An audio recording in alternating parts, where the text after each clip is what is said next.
علیہ وسلم نے اللہ رب العالمین کو مخاطب کیا تھا۔ یہ ایک تو آپ کو شاق گزرا، تکلیف گزری کہ میرے قوم کے لوگ جو ایک شریعت کی اصل کتاب ہے اس کتاب کو چھوڑ کر بیٹھے ہوئے چھوڑے ہوئے ہیں۔ قرآن جیسی عظیم الشان کوئی کتاب نہیں ہے، اور یہ مبارک مہینہ اسی قرآن کے مرہون منت ہے۔ آپ 2 دن کے بعد جو دن آنے والا ہے انشاءاللہ اس کے تعلق سے اس دن آئے گی باتیں، لیکن پھر بھی یہ قرآن جب تک آدمی کی جان میں جان ہے ایسی کتاب ہے کہ اس کو پڑھا جائے، اس لیے کہ یہ اللہ کا کلام ہے، اور جب اللہ کے کلام کی تلاوت ہوتی ہے تو اللہ بھی خوش ہوتا ہے۔ اور ہماری زندگی کا مقصد صرف اور صرف ایک ہے کہ ہم اللہ کو خوش کر لے جائیں۔ روزہ ہم کیوں رکھتے ہیں؟ اللہ ہم سے خوش ہو جائے۔ ایماناً و احتساباً کی قید لگائی گئی ہے۔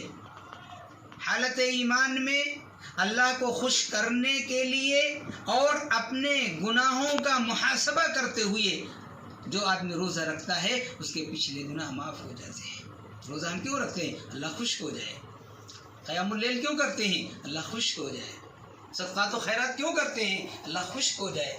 تو اللہ کو خوش کرنے کے لیے یہ سارے کام کرتے ہیں۔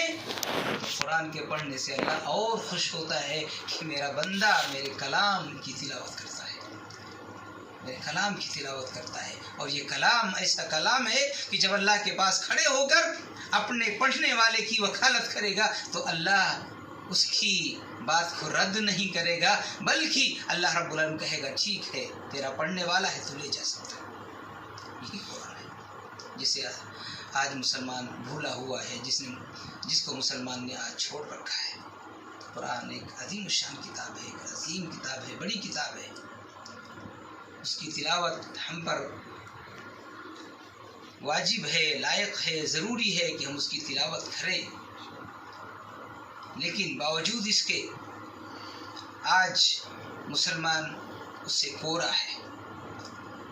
ہم لوگ بھی جس طریقے سے صحابہ کرام خیر ان کے جیسے تو ہم لوگ عبادت نہیں کر سکتے۔ انہوں نے نبی اکرم صلی اللہ تعالیٰ علیہ وسلم کے زبان مبارک سے کوئی بات نکلی، انہوں نے اس کو پکڑ لیا اور زندگی بھر اس پر عمل کرتے رہے۔ ہم لوگوں کا ایمان بہت کمزور ہے، ہمیں اپنی نمازوں میں اپنی دعاؤں میں اللہ سے دعا کرنا چاہیے، اس بات کی خاص دعا کرنی چاہیے کہ اللہ ہمارے دل کو ایمان کی نور سے منور کر دے۔ یہ ضرور دعا کرتے رہنا چاہیے، اس لیے کہ ہمارا ایمان بہت کمزور ہوتا جا رہا ہے۔ جتنے غلط کام ہوتے ہیں، جتنے غلط رسوم ہوتے ہیں، ان میں ہم بڑھ چڑھ کر حصہ لیتے ہیں، اور جہاں دین کا کام آتا ہے وہاں ہم سکڑ جاتے ہیں، اپنے آپ کو پیچھے کھینچ لیتے ہیں۔ رسم و رواج میں ہم بہت بڑھ چڑھ کر خرچ کرتے ہیں، اور جہاں دین کا معاملہ ہوتا ہے شیطان ہمارے دل کو دبا دیتا ہے۔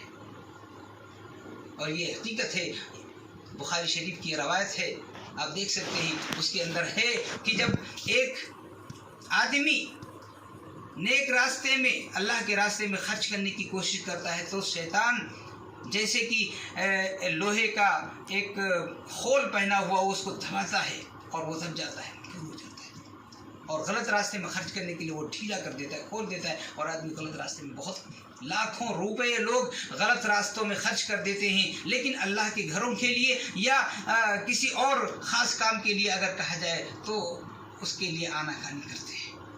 یہ عجیب معاملہ ہے، اور یہی بات ہے کہ آج ہمارا دل کمزور ہو گیا، ہم خود کمزور ہو گئے، اور دل کو مضبوط کرنے کے لیے ضروری ہے کہ ہم اللہ کے کلام کی تلاوت کریں گے۔ اللہ کے کلام کو جب ہم پڑھیں گے تو دل ہمارا مضبوط ہوگا، اس لیے کہ اس قرآن کو فرشتے نے نبی اکرم صلی اللہ تعالی علیہ وسلم کے دل پر اتارا ہے۔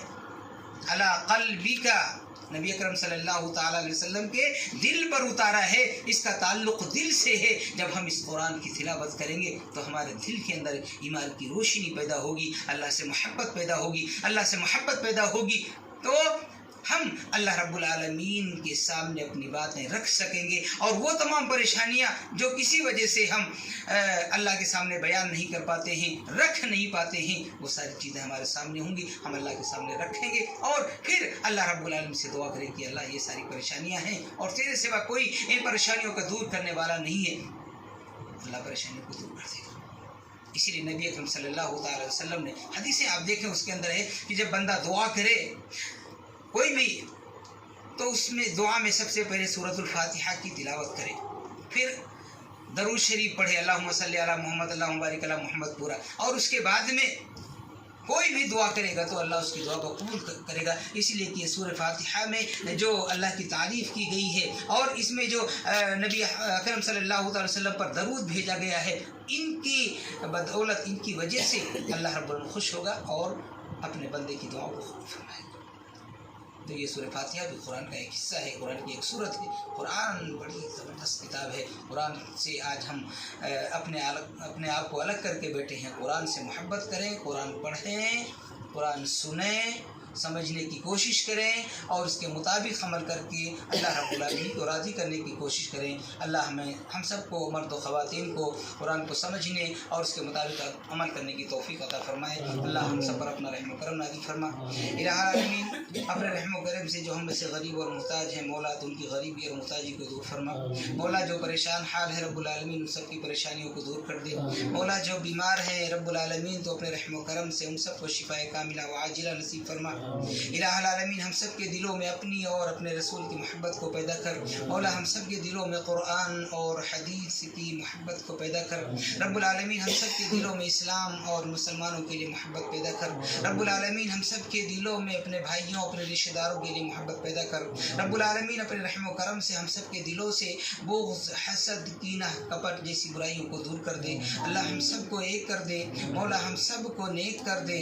رب العالمین ہم سب کو مل جل کر پیار و محبت کے ساتھ رہنے والا بنا دے۔ آمین یا رب العالمین۔ السلام علیکم ورحمۃ اللہ وبرکاتہ۔